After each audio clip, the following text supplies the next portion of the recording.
لله رب العالمين والصلاة والسلام على نبينا محمد وعلى آله وصحبه أجمعين ومن تبعهم بإحسان إلى يوم الدين. أعوذ بالله السميع العليم من الشيطان الرجيم من همزه ونفخه ونفثه. بسم الله الرحمن الرحيم. يوم لا ينفع مال ولا بنون إلا من أتى الله بقلب سليم. سب سے پہلے ہر طرح کی حمد و ثنا، تعریف و توصیف حضور کی برتری، کبریائی، بڑائی اللہ رب العزت کی عنایت اور زیبا ہے، جس نے اس دنیا میں ہم کو امتحان کے لیے پیدا فرمایا ہے. ہماری دنیا کی زندگی ایک امتحان ہے جس کا رزلٹ انشاءاللہ تعالی قیامت کے دن نکلنے والا ہے. قیامت کا دن نتیجے کا دن ہے. جو لوگ دنیا کے اس امتحان میں کامیاب ہوں گے، اللہ تعالیٰ نے قیامت کے دن ان کے لیے جنت رکھی ہے، اور جو لوگ ناکام ہوں گے اللہ تعالیٰ ان کو جہنم میں ڈال دے گا.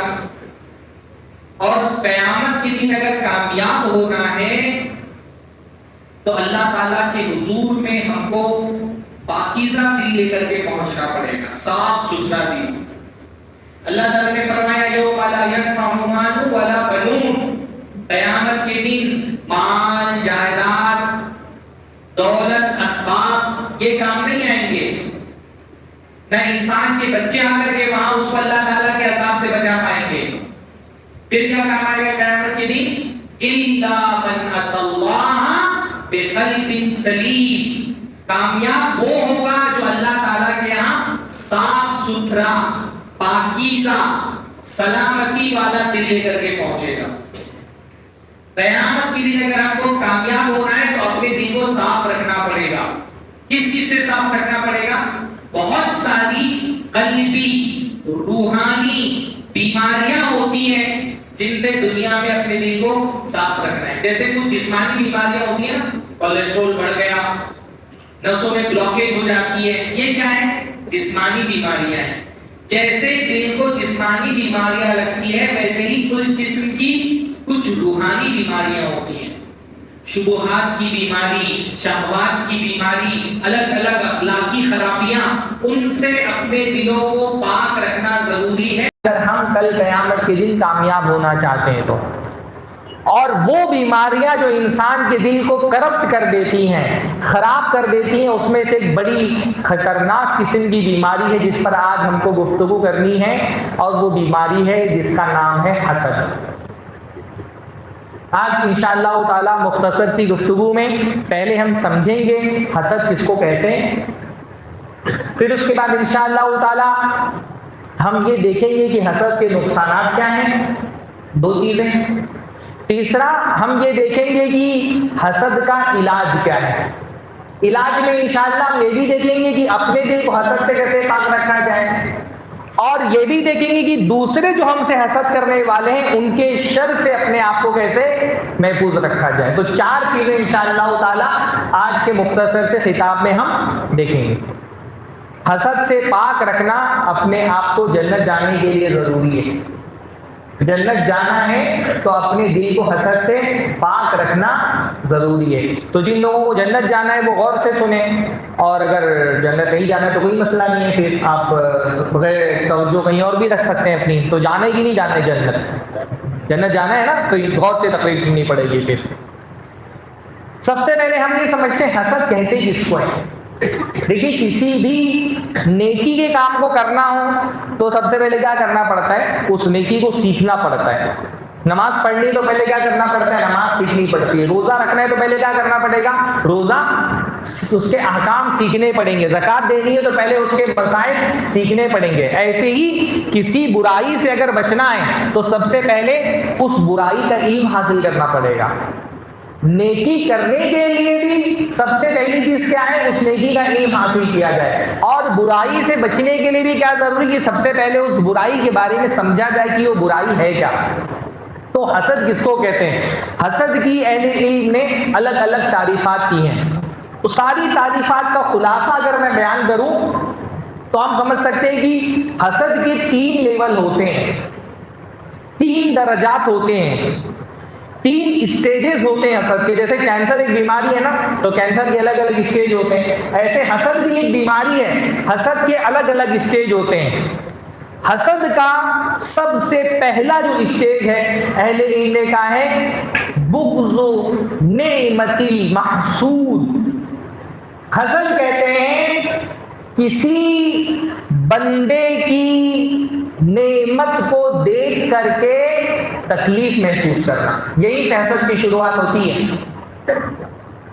کسی بندے کو اللہ تعالیٰ نے کسی نعمت سے نواز دیا ہے، اب آپ کو وہ نعمت دیکھ کر کے اگر تکلیف کا احساس ہو رہا ہے تو یہیں سے حسد کا آغاز ہوتا ہے.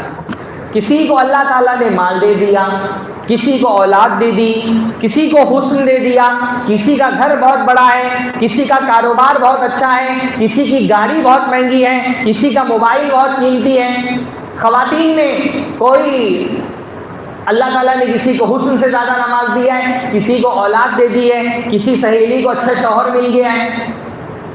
کسی کی بھی کوئی نعمت دیکھ کر کے اگر آپ کو دل میں تکلیف ہو رہی ہے، دوسرے کی نعمت دیکھ کر کے آپ رنجیدہ ہو جا رہے ہیں، دوسرے کی نعمت دیکھ کر کے آپ کا دل ناخوش ہو جا رہا ہے، آپ پریشانی میں مبتلا ہو جا رہے ہیں، یہیں سے حسد کا آغاز ہوتا ہے. جو اللہ تعالیٰ کے نیک بندے ہوتے ہیں نا، جن کا ایمان کامل ہوتا ہے، جو ایمان کے بہت اونچے مرتبے پر ہوتے ہیں، ان کا معاملہ تو یہ ہوتا ہے، اللہ تعالیٰ ہم کو بھی اس درجے پہ پہنچا دے، ان کا معاملہ تو یہ ہوتا ہے کہ وہ اپنے کسی مسلمان بھائی کی نعمت دیکھ کر کے ایسے خوش ہوتے جیسے وہ نعمت اس بھائی کو نہ ملی ہو، خود ان کو ملی گئی ہو. یہ بڑا اعلیٰ درجہ ہے ایمان کا، یہ ولیوں والا درجہ ہے. جو اللہ تعالیٰ کے اولیاء ہوتے ہیں نا، وہ دوسروں کی نعمت دیکھ کر کے جلنا تو دور کی بات ہے، وہ ایسے خوش ہوتے ہیں گویا کہ یہ نعمت ان کے بھائی کو نہیں، ان کو خود ملی ہو.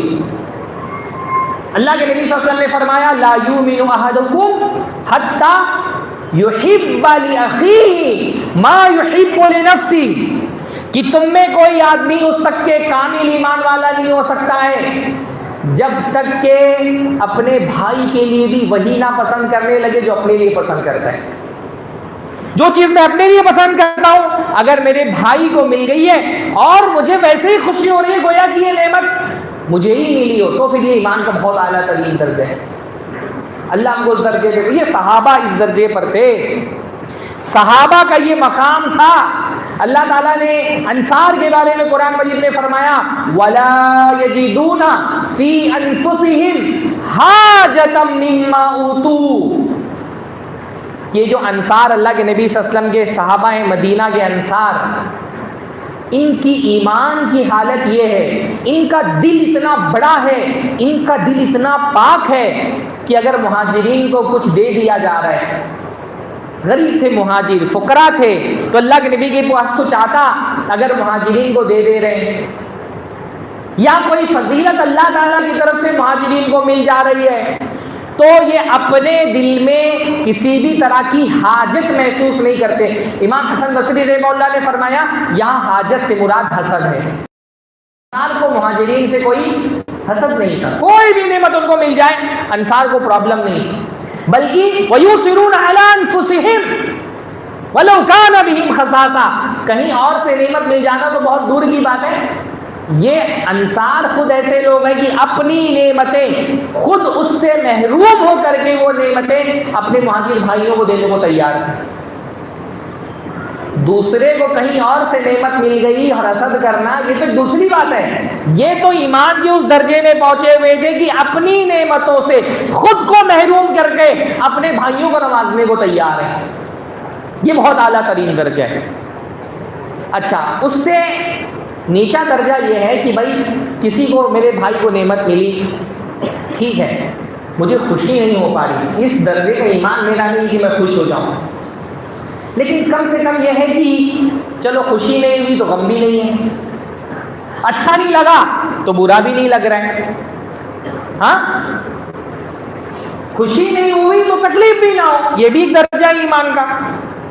سلف میں سے بعض لوگوں نے کہا نا کہ ہم اپنے کسی بھائی کی نعمت کو دیکھ کر کے کبھی بھی حسد نہیں کرتے. کسی کی کوئی نعمت دیکھ کر کے ہمارے دل میں حسد کا جذبہ پیدا نہیں ہوتا, کیونکہ جس کو نعمت ملی ہے دو میں سے ایک بات ہوگی. جس کو نعمت ملی ہے یا تو وہ جنتی ہوگا یا تو وہ جہنمی ہوگا. غور سے سمجھیے بھائی, انسان یا تو جنتی ہوگا یا تو جہنمی ہوگا, تیسری کوئی صورت تو نہیں ہوگی. تو جس کو نعمت ملی ہے یا تو وہ جنتی ہوگا یا تو جہنمی ہوگا. اگر وہ جنتی ہے تو یہ تو بہت بے وقوفی والی بات ہوگی کہ اس کو جنت ملنے والی ہے اور ہم اس کی دنیا کی نعمت کو دیکھ کر کے جلن اور حسد کریں. اس کا گھر بڑا بن گیا, میں حسد کر رہا ہوں. اللہ کے بندے, اس کا گھر, اس کو جنت میں گھر ملنے والا ہے. اس کے دنیا کے گھر میں کیا غلط کر اس سے, اس کو اچھی بیوی مل گئی, اچھا شوہر مل گیا, ارے اس کو جنت ملنے والی ہے. تو جنتی ہے تو جنتیوں کی دنیا کی نعمت پر کیا حسد کیا جائے, ان کو تو بہت بڑی نعمت ملنے والی ہے. اس نعمت کے سامنے دنیا کی ان نعمتوں کی کوئی حیثیت ہی نہیں ہے. اور اگر وہ جہنمی ہے تو جہنمی کو کوئی نعمت مل بھی جائے تو کیا فرق پڑتا ہے؟ ہاں, جہنمی کو پوری دنیا میں مل جائے تو کیا وہ اس لائق ہے کہ اس سے حسد کیا جائے؟ جہنمی حسد کرنے کے لائق اس سے حسد کیا جائے. تو ایک درجہ یہ بھی ہے کہ ٹھیک, ایک سب سے اعلیٰ ترین درجہ کیا ہے کہ آپ کو خوشی ہو, آپ کے بھائی کو کوئی نعمت ملے آپ خوش ہو جائیں. چلو اس درجے پہ آپ کا ایمان نہیں ہے. اسے نیچے والا درجہ کیا ہے کہ خوشی تو نہیں ہو رہی ہے پر غم بھی نہیں ہو رہا ہے. لیکن حسد والا درجہ کون سا ہے؟ حسد والا درجہ یہ کہ نعمت آپ کے بھائی کو ملی ہے, آپ کو تکلیف ہو رہی ہے. آج کے زمانے میں اللہ تعالیٰ معاف فرمائے, ہمارے معاشرے کے بیشتر لوگوں کے دلوں کو حسد نے ایسا کرب کیا ہوا ہے کہ وہ کسی بھائی کی کوئی نعمت دیکھ کر کے برداشت ہی نہیں کر پائے. کسی کا بڑا گھر, کسی کی بڑی جائیداد, کسی کا کاروبار, کسی کے گھر کی خوشحالی, بڑی بڑی نعمت کو تو چھوڑ دیں. آج صورتحال یہ ہے کہ حسد نے ہمارے دلوں کو ایسا سیاہ کر دیا ہے کہ لوگوں کی بڑی نعمتیں نہیں, چھوٹی سے چھوٹی نعمت دیکھ کر کے بھی اپنے آپ کو حسد سے ہم نہیں بچا پا رہے. بڑی نعمتیں تو دور کی بات, لوگوں کی چھوٹی چھوٹی نعمتیں بھی برداشت نہیں ہو رہی ہیں. ہاں,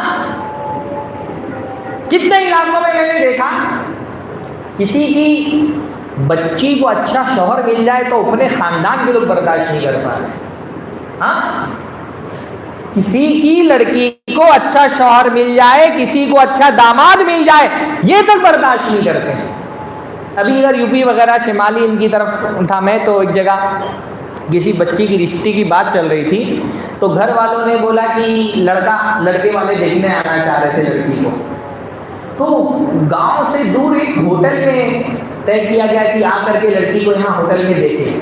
لڑکا آ کر کے ہوٹل میں دیکھ لے لڑکی کو, اور اگر رشتہ سمجھ میں آئے تو بات آگے بڑھائی جائے. تو میں نے کہا بھائی آپ کا گھر ہے, گھر پہ بلاؤ لڑکے والے کو, آ کر کے دیکھ لیں یہیں پہ. کہا مولانا اگر گھر پہ بلا لیا اور گاؤں والوں کو پتہ چل گیا کہ لڑکی کے لیے رشتہ آیا ہے, شادی نہیں ہونے دیں گے. ایسا کرپٹ ہے لوگوں کا دل نا کہ کسی کی لڑکی کو اچھا رشتہ لگ جائے یہ برداشت نہیں ہو رہا لوگوں سے. خواتین کا تو الگ ہی لیول ہے. بعض خواتین کو میں نے دیکھا کسی سہیلی کو یا اپنی بہن کے بچے اگر اس کے بچوں سے زیادہ خوبصورت ہے برداشت نہیں کر پاتی. ہاں, کسی کے بچے ان کے بچے زیادہ خوبصورت ہو جائے تو برداشت نہیں کر پاتی. ایسا دلوں کو کرم کر دیا ہے حسد نے. آپ سو رہے ہو نا اور کسی کو پتہ چل جائے اچھا خواب دیکھ رہے ہیں, آپ کو جگا دیں گے خواب سے, نیند میں بھی نہیں خوش ہونے دیں, جگہ اس کو اچھا خواب کیوں دیکھ رہے ہیں. یہ بہت خطرناک ہے. حسد کی شروعات یہیں سے ہوتی ہے کہ کسی کی نعمت دیکھ کر کے دل برداشت نہ کر پائے. آج کے دور میں آپ دیکھیں گے نا بیشتر لوگوں کا پرابلم یہی ہے, یہ جو ڈپریشن, انزائٹی, ٹینشن دلوں میں گھر کیا ہوا ہے. بیشتر لوگوں کے ڈپریشن کی وجہ اپنا دکھ نہیں ہے, دوسروں کا سکھ ہے. اکثر لوگوں کی پریشانی اپنی مصیبت کی وجہ سے نہیں, دوسروں کی نعمت کی وجہ سے. لوگ اپنی پریشانیوں سے نہیں دوسروں کی آسانیوں سے پریشان ہیں. کسی کا بڑا گھر، کسی کا اچھا بنگلہ، کسی کا بڑا کاروبار، کسی کی جائیداد، گاڑی، ہر چیز کو دیکھ کر کے. یہ پہلا بات، حسد کا پہلا اسٹیج یہی ہے. یہی اسی اسٹیج پہ حسد کو مار دینا چاہیے کہ کسی کی نعمت دیکھیں، اگر آپ کو اس سے تکلیف محسوس ہو رہی ہے، آپ غمگین ہو جا رہے ہیں، آپ رنجیدہ ہو جا رہے ہیں، آپ سمجھ جائیں یہیں سے حسد کی شروعات ہو گئی. یہ بیماری کی شروعات یہیں سے ہوگی. یہ پہلا اسٹیج ہے اس کا. اب یہ بیماری جب دوسرے اسٹیج پر جاتی ہے نا، تو وہ دل میں جو غم تھا، جو تکلیف تھی، اب وہ ایک خواہش میں تبدیل ہو جاتی ہے. خواہش کس بات کی؟ خواہش اس بات کی کہ بھائی اب تک کیا آپ نے دیکھا، بھائی ایک نعمت ملی، دل غمگین ہو گیا. اب صرف دل غمگین نہیں ہے، اب دل میں یہ چاہت پیدا ہو گئی ہے کہ کاش اس سے بھی نعمت چھین جائے، یہ اس نعمت سے محروم ہو جائے. یہ سیکنڈ لیول ہے. دل میں تکلیف ہے، یہ پہلا لیول ہے. تکلیف خواہش میں تبدیل ہو گئی ہے کہ اس سے یہ نعمت چھین لی جائے، یہ سیکنڈ لیول ہے. اس لیے بہت سارے علماء نے حسد کی تعریف کرتے ہوئے کہا بغض نعمت المحسود، کسی کی نعمت کو دیکھ کر کے تکلیف محسوس کرنا، اس کو حسد کہتے ہیں. کچھ علماء نے حسد کی تعریف کہی تمنی زوال نعمت المحسود، محسود کی نعمت چھن جانے کی تمنا کرنا. حافظ ابن حجر نے تھوڑا سا اور ڈیٹیل کی ہے تعریف میں. انہوں نے کہا تمنی زوال نعمت المحسود ان مستحق اللہ، کہ کسی مستحق آدمی کی نعمت کے زائل ہونے کی تمنا کرنے کو حسد کہتے ہیں. جو آدمی نااہل ہے، اگر اس سے آپ سوچیں کہ یہ نعمت چھین لی جائے تو اس کو حسد نہیں کہتے. اگر ملک کا وزیر تعلیم نااہل ہے اور پیپر لیک نہیں روک پا رہا ہے اور آپ تمنا کر رہے ہیں کہ بھائی اس سے یہ عہدہ چھین لیا جائے، تو یہ حسد ہے؟ یہ حسد نہیں ہے نا. جو نااہل ہے، بھائی ہر کام کے لیے، ہر نعمت کے لیے کبھی کبھی اہلیت چاہیے ہوتی ہے. یہ تقریر کا یہ جو مسند ہے خطابت کا، اس کے لیے کہ اہلیت چاہیے کہ نہیں چاہیے؟ کہ کوئی بھی ایرا گہرا نتو خیرا کر کے اس پہ بٹھا دیں گے آپ؟ ہاں، کوئی اہلیت چاہیے کہ نہیں اس ممبر پہ بیٹھنے کے لیے؟ بھی ایرے غیرے کو، جس کو قرآن کا ایک آیت کا ترجمہ نہ کرنا آتا ہو، ایک حدیث اعراب کے ساتھ صحیح نہیں پڑھ سکتا ہو، آپ پروگرام کرتے ہیں اور کسی بردر کو لا کر کے ایسے اسٹیج پہ بٹھا دیتے ہیں، اور جب اہل علم آپ کو منع کرتے ہیں تو آپ کہتے ہیں بھائی اس کو حسد ہے. ہاں، یہ علماء کو حسد ہے بردر لوگوں سے. نااہل سے ایسے کام کی زوال کی تمنا کرنا جس کا وہ مستحق نہیں ہے، اس کو حسد نہیں کہتے. نااہل کو اس لائق ہے کہ اس سے وہ نعمت چھین لی جائے جس کا وہ حق ادا نہیں کر سکتا ہے. ہاں، افسوس کی بات ہوتی ہے آپ کے ان علاقوں میں نے سنا کہ ایسے کسی بردر کو لا کر کے بٹھاتے ہیں آپ کسی جہیز کے موضوع پہ بولنے کے لیے، شادی کے موضوع پہ بولنے کے لیے. کون سا ایسا سماجی، شرعی، عقدی، فقہی مسئلہ ہے جس کو بیان کرنے کے لیے آپ کے پاس علماء نہیں موجود ہیں؟ ہاں، کون سا ہے؟ اچھا مان لیں ایک صاحب بول رہے تھے کہ علماء بہت مشکل زبان میں بولتے ہیں اس لیے ہم بردر کو بلاتے ہیں. تو اگر کوئی ڈرائیور ڈرائیونگ اچھی نہ کرتا ہو تو آپ ڈرائیونگ سیٹ پہ لا کے کسی اندھے کو بٹھا دیں گے؟ ہاں، اس کو حسد نہیں کہتے. اللہ تعالیٰ مطلب ٹھیک ہے کوئی دل حسد سے پاک نہیں ہوتا. بہت سارے لوگوں نے کہا کہ دل میں تھوڑا بہت حسد کا انسان کے ہوتا ہے، پر حسد کبھی نہیں ہوتا ہے. علماء ایسے لوگوں نااہلوں سے حسد کریں گے. علماء، آپ اپنے علماء کے بارے میں یہ آپ کو گمان ہے کہ وہ نااہل لوگوں سے حسد کریں گے؟ بہرحال بات دوسری طرف چلے گئی.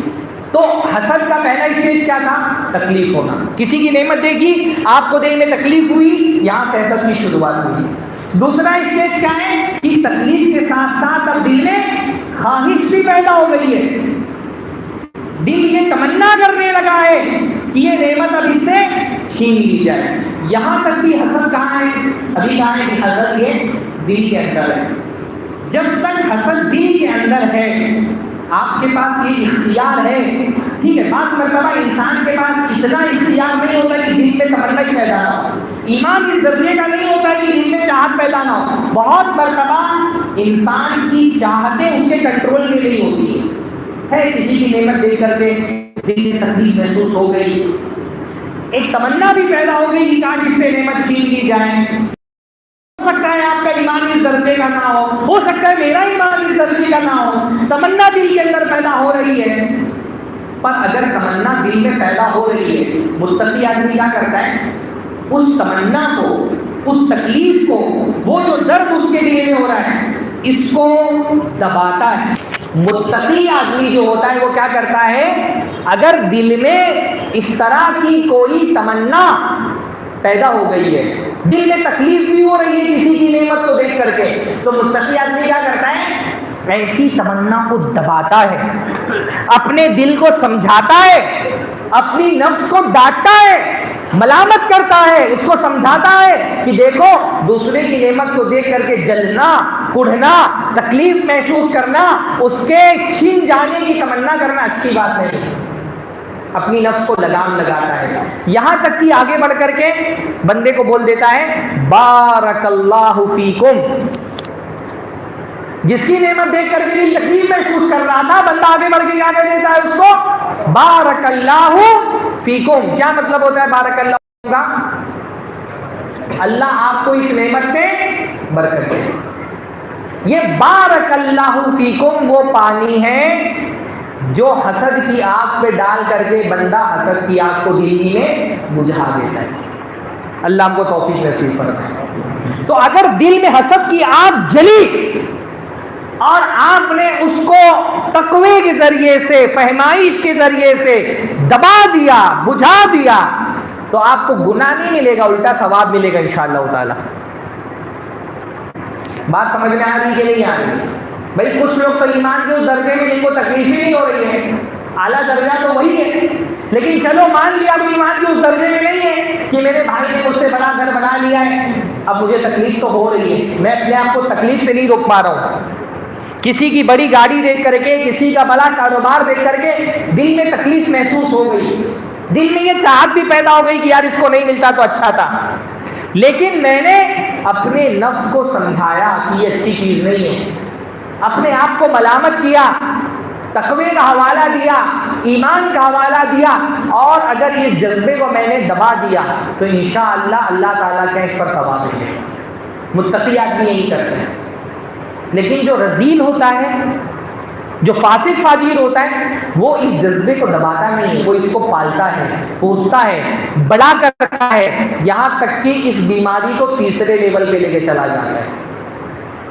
تیسرا لیول حسد کا کیا ہے کہ حسد اب تک 2 لیول میں دل کے اندر تھا, تیسرے لیول میں یہ حسد دل سے باہر نکل کر کے عمل میں تبدیل ہو گیا ہے. اب بندہ عملی طور پہ یہ کوشش کرنے لگا ہے کہ فلاں کی یہ نعمت اس سے چھین جائے, اور اس کے لیے کوشش میں لگ گیا ہے. کسی کی نعمت ملی تھی, اب بندہ عملاً اس کو تکلیف دینے اور اس سے وہ نعمت چھیننے کی کوشش کر رہا ہے. جب حسد دل سے نکل کر کے عمل میں تبدیل ہوتا ہے تب یہ بہت خطرناک ہو جاتا ہے.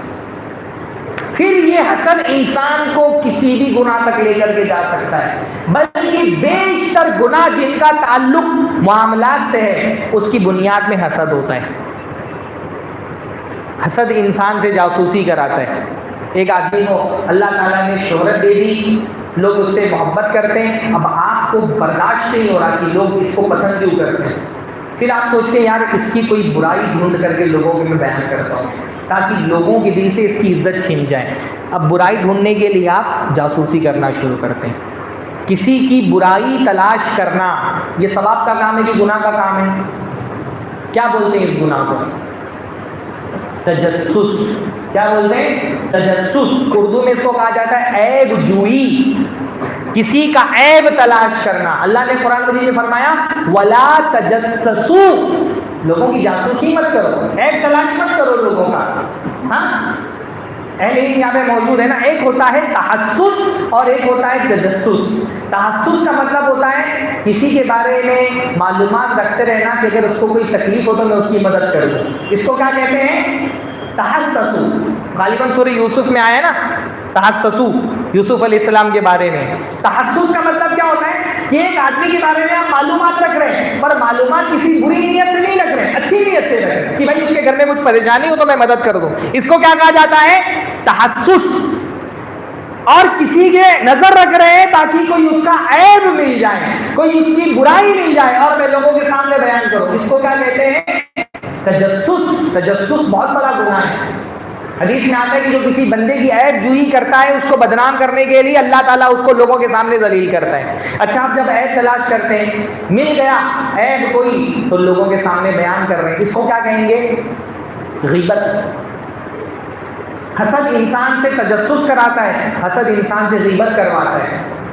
کبھی عیب تلاش کر رہے عیب نہیں ملا تو آپ اپنی طرف سے غلط بات اس کی طرف منسوب کر دیتے ہیں, جھوٹی بات. اس کو کیا کہتے ہیں؟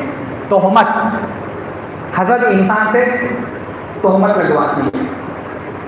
بلکہ حسد اتنا خطرناک جرم ہے کہ حسد انسان سے قتل بھی کروا سکتا ہے. بلکہ دنیا میں جو سب سے پہلا قتل ہوا اس قتل کی وجہ کیا تھی؟ کس نے قتل کیا تھا سب سے پہلے؟ قابیل نے حابیل کو قتل کیا.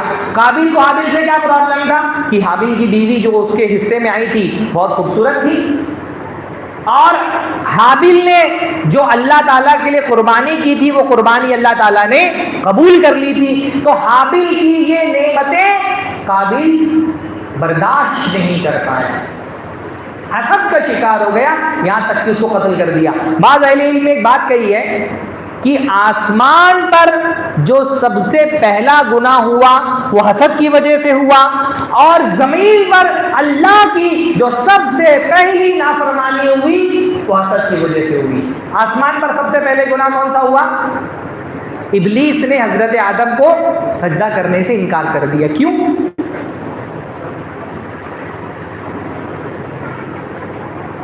ابلیس کو حضرت آدم کی فضیلت برداشت نہیں ہوئی ہے نا.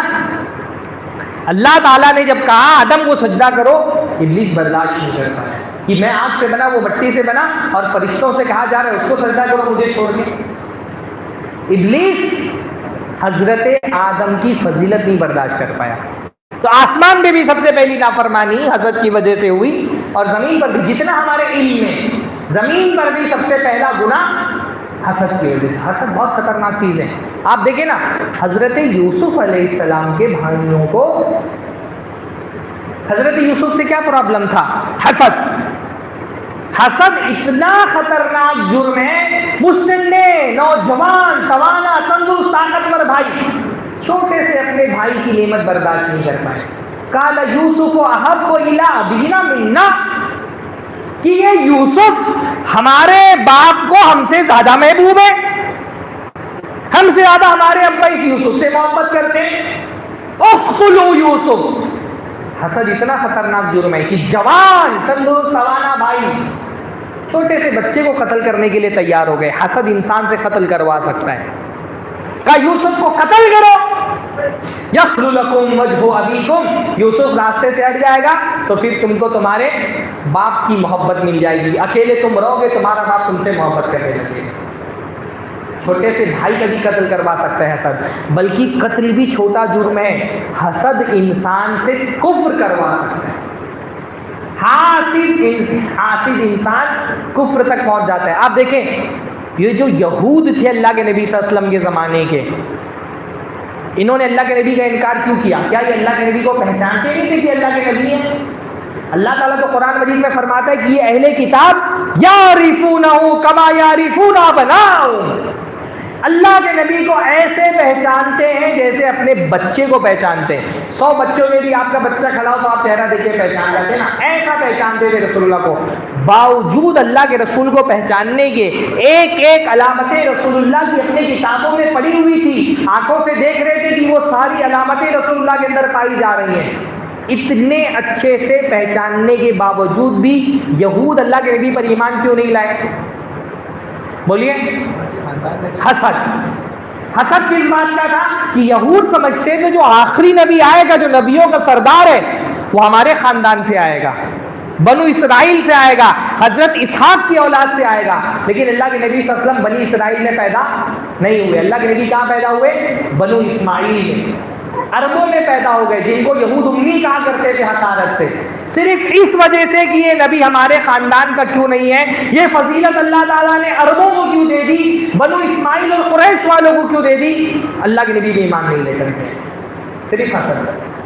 حسد انسان سے کفر تک کروا سکتا ہے. ابو جہل, اس سے کسی نے کہا کیا تم کو پتا نہیں کہ محمد اللہ کا نبی ہے؟ تو ابو جہل نے کہا دیکھو ہم بنو مخزوم کے لوگ ہیں, یہ بنو عبد مناف کے لوگ ہیں. اللہ کے نبی کا خاندان کون سا تھا؟ بنو عبد مناف. کہا دیکھو ان لوگوں نے لوگوں کو کھانا کھلایا تو ہم نے بھی کھانا کھلایا, انہوں نے مجبوروں کی کا سہارا بنے تو ہم بھی مجبوروں کا سہارا بنے, انہوں نے لوگوں کو عطیات دیا ہم نے بھی عطیے دیے, ہر خیر کے کام میں ہم نے ان کا مقابلہ کیا, یہاں تک کہ ہم دونوں ریس کے گھوڑے کی طرح تھے, برابر چل رہے تھے. پھر اب یہ کہتے ہمارے درمیان ایک نبی آ گیا ہے جس پر آسمان سے کتاب نازل ہوئی ہے اور اللہ تعالیٰ وحی کے ذریعے سے اس سے کلام کرتا ہے. اگر یہ بات مان لیں گے تو ہم ان کا مقابلہ کیسے کریں گے؟ صرف یہ حسد تھا جس نے ابو جہل کو ابو جہل بنایا. حسد انسان کو ابو جہل بنا دیتا ہے. اللہ ہم کو محفوظ رکھے. تو حسد کس کو کہتے ہیں سمجھ میں آیا؟ پہلا اسٹیج کیا ہے؟ کسی کی نعمت دیکھ کر کے تکلیف محسوس کرنا. دوسرا اسٹیج کیا ہے؟ تمنا کرنا کہ اس سے یہ نعمت چھین لی جائے. تیسرا اسٹیج کیا ہے؟ صرف تمنا نہیں کرنا بلکہ کوشش کرنے لگنا کہ اس سے یہ نعمت اس کی چھین لی جائے. ہے نا, 3 اسٹیج ہیں اس کے. اچھا, حسد کی کچھ خصوصیات ہیں. حسد کی ایک خصوصیت تو یہ ہے, کتنے دیر تک بولنا ہے شیخ مجھ کو؟ 10 بجے تک بول سکتے ہیں نا. حسد کی ایک خصوصیت تو یہ ہے کہ حسد سارے گناہوں میں واحد ایسا گناہ ہے جو گناہ بھی ہے اور اپنے آپ میں سزا بھی ہے. دیکھیے دنیا میں جتنے بھی گناہ ہیں سب کے اندر وقتی طور پہ صحیح لیکن تھوڑی بہت لذت ہے, سوائے حسد کے. ہر گناہ میں لذت ہوتی ہے کہ نہیں ہوتی ہے؟ گناہوں میں وقتی طور پہ صحیح گناہ کرنے میں مزہ تو آتا ہے نا. بھائی فجر کی نماز چھوڑنے میں مزہ آتا ہے کہ نہیں آتا ہے؟ بولیے. اتنے لوگ تھے آج فجر کی نماز میں؟ مسجد اتنی بھری ہوئی تھی؟ نہیں بھری ہوگی نا. ظاہر سی بات ہے مسجد میں بہت سارے لوگ ایسے ہیں جنہوں نے فجر کی نماز آج نہیں پڑھی. مزہ آیا کہ نہیں آیا سونے میں؟ فجر کی اذان کے بعد واللہ جو نیند آتی ہے دنیا کی سب سے ٹیسٹی نیند ہے. ہاں, بہت مجاہدہ کر کے بستر چھوڑنا پڑتا ہے. اللہ ہی جانتا ہے, اللہ تعالیٰ ثواب دے گا انشاءاللہ اس سے. ہاں, بہت.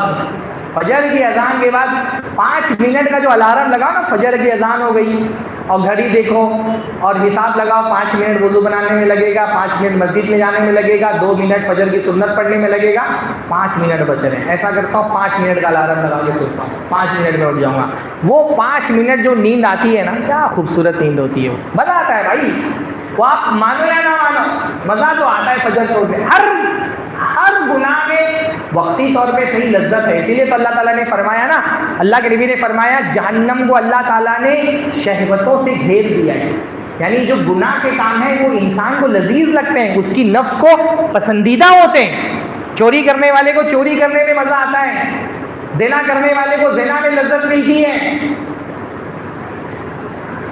کانٹے مارنے والے کو کانٹا مارنے میں لذت ملتی ہے, شراب پینے والے کو شراب پینے میں مزہ آتا ہے. غیبت کتنا ٹیسٹی گناہ ہے. غیبت میں لذت ہے کہ نہیں؟ بول نہیں رہے لیکن سب کو پتہ. آپ مانو یا نہ مانو, غیبت, اپنے مردہ بھائی کا گوشت بہت لذیذ ہوتا ہے. غیبت اتنا ٹیسٹی گناہ ہے نا کہ آدمی روک نہیں پاتا اپنے آپ کو. بھائی ہوتا ہے کہ نہیں ہوتا ہے؟ مجلس میں آپ بیٹھے اور دماغ میں غیبت والی ایک بات آئی آپ کو کیا کرنا ہے؟ بس اس دماغ میں جو بات آئی اس کو زبان پہ نہیں لانا ہے نا، اتنا ہی کرنا ہے. پر کر پاتا ہے آدمی؟ نہیں کر پاتا. غیبت اتنا ٹیسٹی گناہ ہے نا، آدمی کنٹرول ہی نہیں کر پاتا ہے. دل میں بات آ رہی ہے، بس زبان پہ نہیں لانا ہے. آدمی پر کیا بولتا ہے؟ بولتا ہے یار ابھی بولوں گا تو غیبت ہو جائے گی، پھر بول دیتے. اتنا غیبت اتنا ٹیسٹی جرم ہے نا کہ آدمی روک نہیں پاتا اپنے آپ کو. بولتا ہے یار اللہ تعالیٰ معاف کرے، پھر بول دیتے. ہاں، ہر گناہ میں وقتی طور پہ صحیح لیکن لذت تو ہے، یہ تو ماننا پڑے گا. حسد واحد ایسا گناہ ہے جس میں کوئی لذت نہیں، بلکہ حسد اپنے آپ میں ایک مصیبت. حسد میں کوئی لذت نہیں ہے، حسد اپنے آپ میں ایک مصیبت ہے. حسد کرنے والا جس سے حسد کر رہا ہے اس کو بعد میں نقصان پہنچاتا ہے، پہلے نقصان اپنا کر لیتا ہے، پہلے اپنا سکون غارت کا. حسد انسان کا سکون غارت کر دیتی ہے. حسد وہ آگ ہے جس کو جلا کر کے بندہ پہلے خود اس میں جلتا ہے. اسی لیے ہمارے یہاں اردو والے حسد کو کیا بولتے ہیں؟ جلن. ہاں، انگلش میں اس کو کیا بولتے ہیں؟ جیلیسی، ہے نا. حسد کرنے والا خود اپنی جلائی ہوئی آگ میں جلتا ہے. کسی کا گھر بڑا بن گیا، وہ تو سکون سے رہ رہا ہے، میں دیکھ کر کے جلا جا رہا ہوں.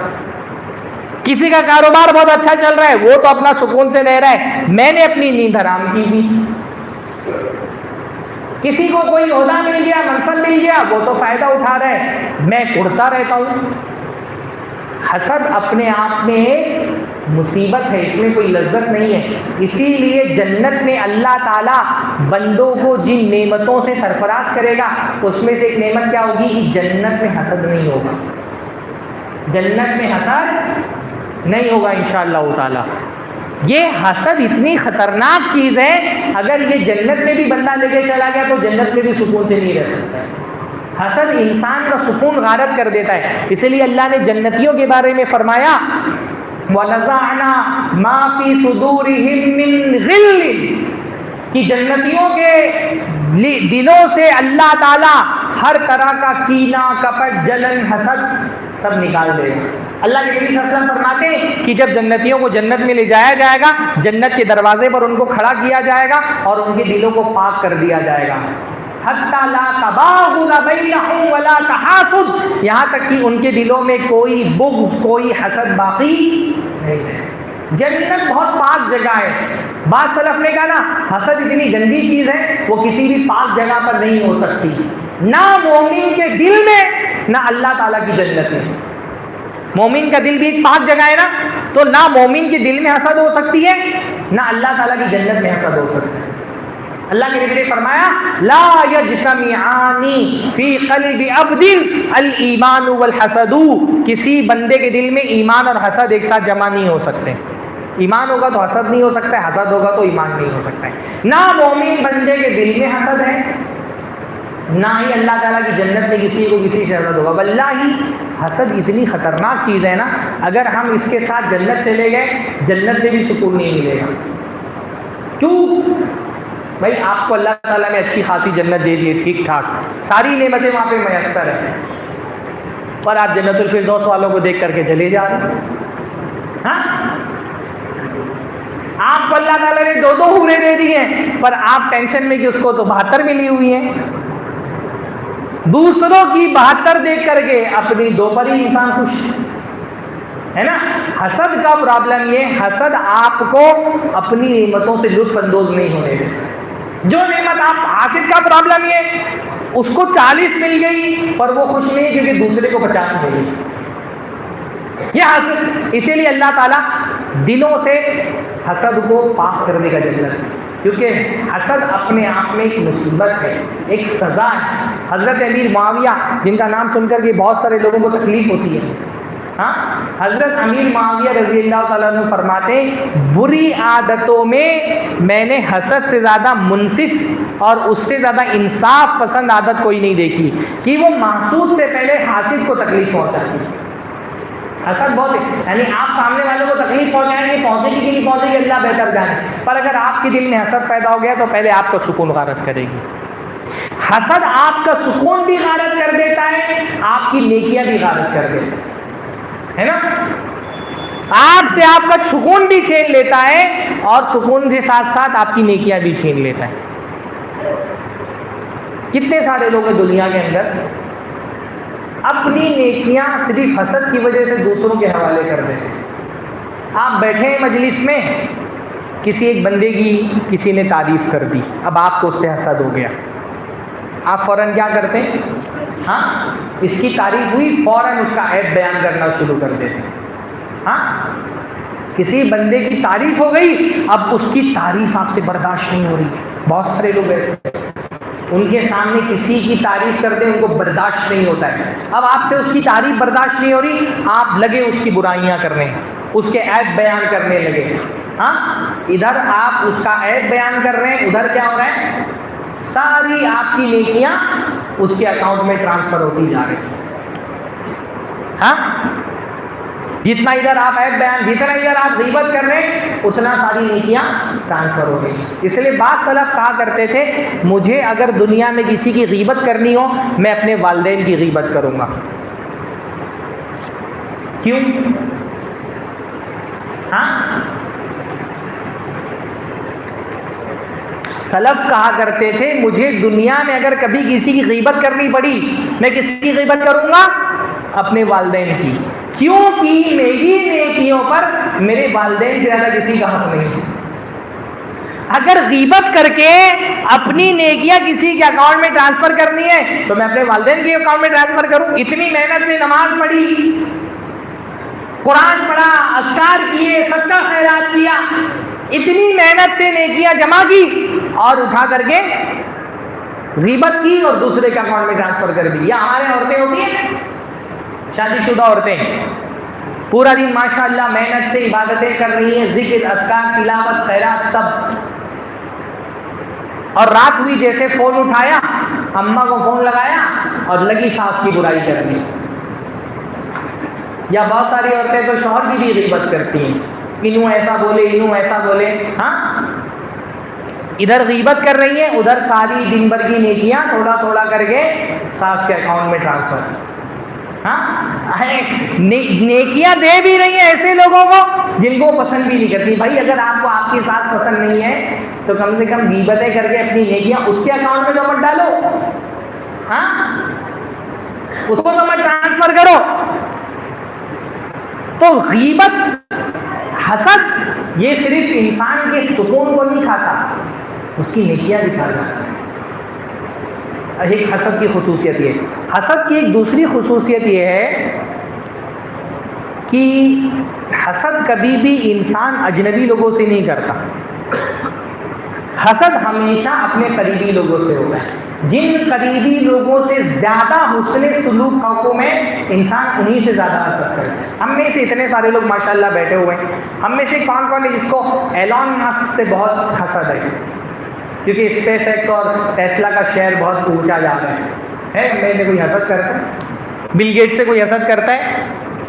اڈانی امبانی سے کسی کو حسد ہے؟ اڈانی امبانی کتنا بھی ترقی کر لے, ہم کو پرابلم نہیں ہے, پر میرے کزن کا بنگلہ میرے بنگلے سے بڑا نہیں ہے نا. میرے خاندان میں مجھ سے اچھی سیلری کسی کی نہیں ہونی چاہیے, مجھ سے مہنگی کار کسی کی نہیں ہونی چاہیے, عید الاضحیٰ میں مجھ سے اچھا بکرا کسی کا نہیں آنا چاہیے. یہ ہمارا پرابلم ہے. مجھ سے اچھا بکرا اگر میرا چچا صاحب بھائی لے کر کے آ گیا تو مجھے پرابلم ہے.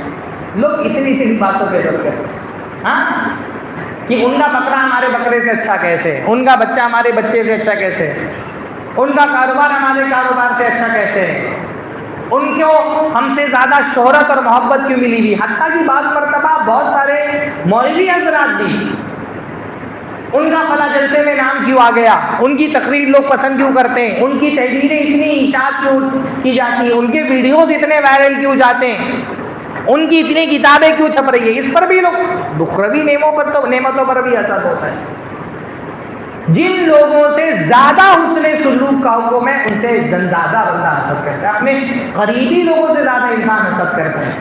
اپنے بھائی بندوؤں سے, اپنے خاندان کے لوگوں سے, اپنے کنبے قبیلے سے, اپنی برادری کے لوگوں سے انسان زیادہ حسد کرتا ہے, زیادہ مقابلہ, کیونکہ آدمی کمپیئر اپنے قریب کے لوگوں کو کرتا ہے. یہ حسد کا معاملہ.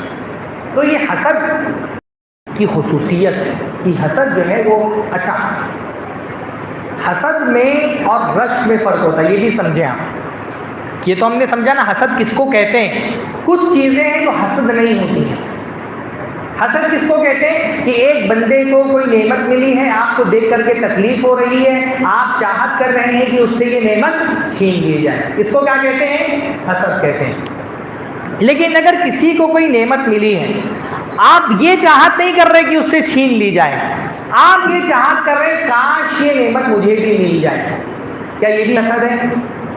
یہ حسد نہیں ہے. اس کو کہا جاتا ہے عربی میں غبطہ، اور اردو میں اس کو کہتے ہیں رش کرنا. کیا کہتے ہیں اردو میں اس کو؟ رش کرنا. یہ بری بات نہیں بھائی، کسی نے بہت اچھا گھر بنایا، آپ گئے، آپ نے دیکھا ماشاءاللہ کتنا اچھا گھر ہے، آپ کے دل میں چاہت پیدا ہوئی کاش اتنا خوبصورت گھر میرا بھی ہوتا. اس میں کوئی اچھی بات نہیں. کسی نے اچھی گاڑی لے لی، کسی نے اچھا بنگلہ لے لیا، کسی کو اچھی بیوی مل گئی، کسی کو اچھا شوہر مل گیا، کسی کو اللہ نے اولاد سے نواز دیا، کسی کو عہدہ مل گیا، منصب مل گیا، کسی کو علم مل گیا، کسی کو عزت مل گئی.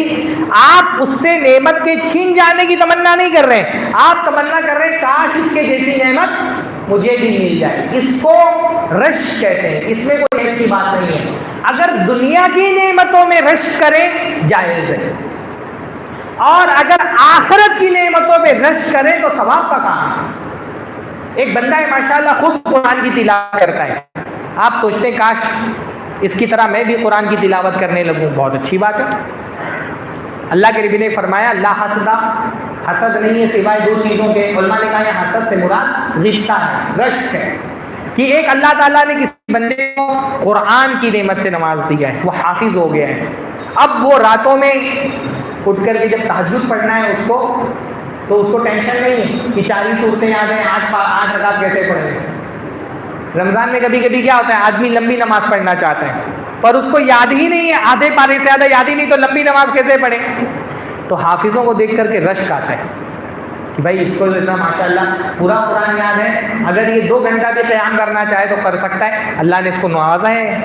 تو اس کو حافظ کو دیکھ کر کے رش کرنا جائز ہے کہ کاش اللہ تعالیٰ اتنا قرآن مجھے بھی یاد ہو جاتا تو میں بھی لمبی لمبی تہجد کی نمازیں پڑھتا. یہ کیا اچھی بات ہے. یا کسی کو اللہ تعالیٰ نے مال سے نواز دیا ہے اور وہ اللہ تعالیٰ کے راستے میں خرچ کر رہا ہے، مسجدیں بنوا رہا ہے، مدرسے تعمیر کر رہا ہے، علماء پہ خرچ کر رہا ہے، غریبوں کی مدد کر رہا ہے، مسکینوں کی مدد کر رہا ہے، آپ اس کو دیکھ کر کے رش کریں کہ کاش. یہ نہیں سوچیں کہ اللہ تعالیٰ اس سے چھین لے. اگر چھین لینے کی تمنا کر لیں گے تب کیا ہو جائے گا؟ یہ حسد. لیکن آپ تمنا ہی کر رہے ہیں اللہ تعالیٰ نے جیسے اس کو نوازا ہے مجھے بھی نواز دیتا تو میں بھی اس کی طرح اللہ کے راستے میں خرچ کرتا. تو یہ تمنا کرنا جائز ہے. بلکہ اگر آپ یہ تمنا کریں کہ میں اس سے زیادہ خرچ کرتا تو اس کو کیا کہتے ہیں؟ اس کو کہتے ہیں منافسہ. کیا کہتے ہیں اس کو؟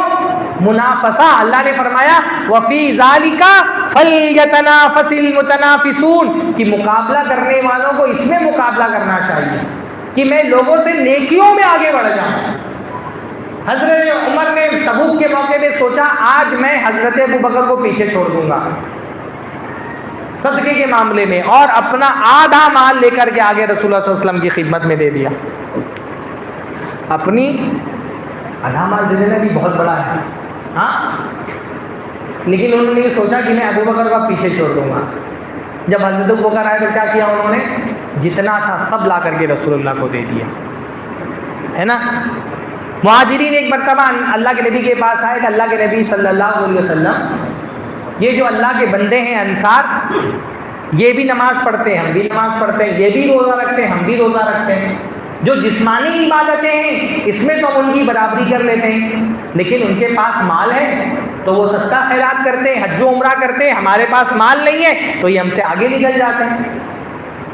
تو ہم کو کوئی طریقہ بتائیں تاکہ ہم نیکیوں میں ان کی برابری کر سکیں. تو یہ جو مقابلہ آ رہی ہے نیکی میں مقابلہ آ رہی، جس میں آپ یہ نہیں سوچ رہے کہ بندے کی نیکی کی توفیق اس سے چھین لی جائے، آپ سوچ رہے ہیں میں اس سے آگے بڑھ جاؤں، تو اس کو تنافس کہتے ہیں، منافسہ کہتے ہیں. تنافس اور منافسہ یہ حسد نہیں ہے. تو حسد ایک الگ چیز ہے، غبطہ اور رشک یہ الگ چیز ہے، اور تنافس یہ الگ چیز ہے. یہ حسد کس کو کہتے ہیں ہم نے سمجھ لیا ہے نا. حسد بہت خطرناک جرم ہے، بہت بڑا گناہ ہے. حسد کی سب سے بڑی خطرناک چیز تو یہی کہ اللہ تعالیٰ کی نافرمانی ہے نا. اللہ کے نبی صلی اللہ علیہ وسلم نے فرمایا کہ ایک دوسرے کے ساتھ حسد مت کرو. رسول اللہ نے حسد کرنے سے روکا ہے, اللہ تعالیٰ نے حسد کرنے سے روکا ہے. حسد اللہ تعالیٰ کی نافرمانی اور گناہ ہے. حسد کی سب سے بڑی خطرناکی تو یہی ہے. پھر حسد کی سب سے ایک بڑی خطرناکی ہے کہ حسد انسان کو اس کی نیکیاں کھا جاتا ہے, وہ بھی میں نے آپ کو بتایا. حسد کی ایک خطرناکی یہ بھی ہے کہ حسد انسان کو ظلم پر ابھارتا ہے. حسد بعض مرتبہ آدمی سے ارادتاً ظلم نہیں کراتا, لیکن محسود کو نقصان پہنچتا ہے. کیسے؟ نظر بد سے. نظر بد کا بھی بہت گہرا تعلق کس سے ہے؟ حسد سے ہے. تو حسد انسان کو دوسرے انسان کو تکلیف تک کے پہنچواتا ہے. اب اس حسد کا علاج کیا ہے؟ حسد کی بیماری کیا ہے یہ تو آپ سمجھ گئے. حسد کے نقصانات کیا ہے یہ تو آپ سمجھ گئے. حسد کا علاج کیا ہے؟ حسد کے بنیادی طور پہ 3 علاج ہیں. سمجھ لیجیے کہ 3 انجیکشن ہے جو آپ کو 3 دوائیاں ہیں وہ آپ کو کھانا ہے اگر حسد کی بیماری سے آپ کو نجات پانا ہے تو, ہے نا. 2 طرح کا علاج میں بتاؤں گا. پہلا, اپنے دل کو حسد سے کیسے پاک رکھنا ہے, اور دوسرا, دوسروں کے حسد سے اپنے آپ کو کیسے بچانا ہے. 2 طرح کا علاج ہم دیکھیں گے انشاءاللہ. سب سے پہلے اصل میں ہم جب حسد پہ بات کرتے ہیں نا, ہم یہ محسوس کرتے ہیں ہاں بھائی شیخ نے صحیح بولا, فلاں آدمی مجھ سے حسد کرتا ہے, فلاں بھی حسد کرتا ہے, فلاں بھی حسد کرتا ہے. ہم دوسروں کے دل کو ٹٹولتے ہیں کہ ہم سے حسد کرنے والے بہت ہیں. پہلے اپنا دل ٹٹولیں کہ کہیں حسد کی بیماری ہمارے دل کے اندر تو نہیں ہے. پہلے اپنے دلوں کا علاج کرنا ضروری ہے کہ ہمارا دل حسد سے پاک ہے کہ نہیں پاک ہے. پہلے اس سے غور کرنا ہے ہم کو انشاءاللہ تعالیٰ. تو حسد کے 3 علاج ہیں بنیادی طور پہ. حسد کا سب سے پہلا علاج ہے ایمان. جس کے دل میں ایمان ہوگا اس کے دل میں حسد نہیں ہو سکتا, اور جس کے دل میں حسد ہوگا اس کے دل میں ایمان نہیں ہو سکتا. رسول اللہ صلی اللہ علیہ وسلم نے فرمایا لا یجتمعان فی قلب عبد الایمان والحسد. کسی بندے کے دل میں ایمان اور حسد ایک ساتھ جمع نہیں ہو سکتے. ایمان کس بات کا؟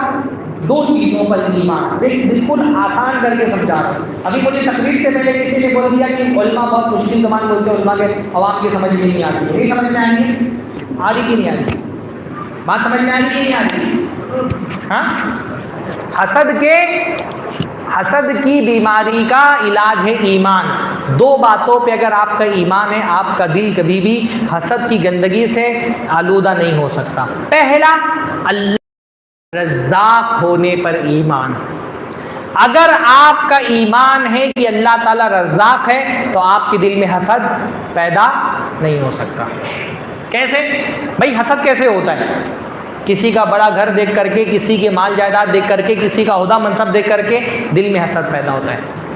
کسی کی نعمت دیکھ کر کے دل میں حسد پیدا ہوتا ہے. جس کی نعمت دیکھ کر کے آپ کے دل میں حسد پیدا ہو رہا ہے, اس کو نعمت دینے والا کون ہے؟ ہاں, اللہ ہے نا. اور کون ہے جس نے آپ کو وہ نعمت نہیں دی ہے؟ ہاں, کون ہے؟ اللہ ہے.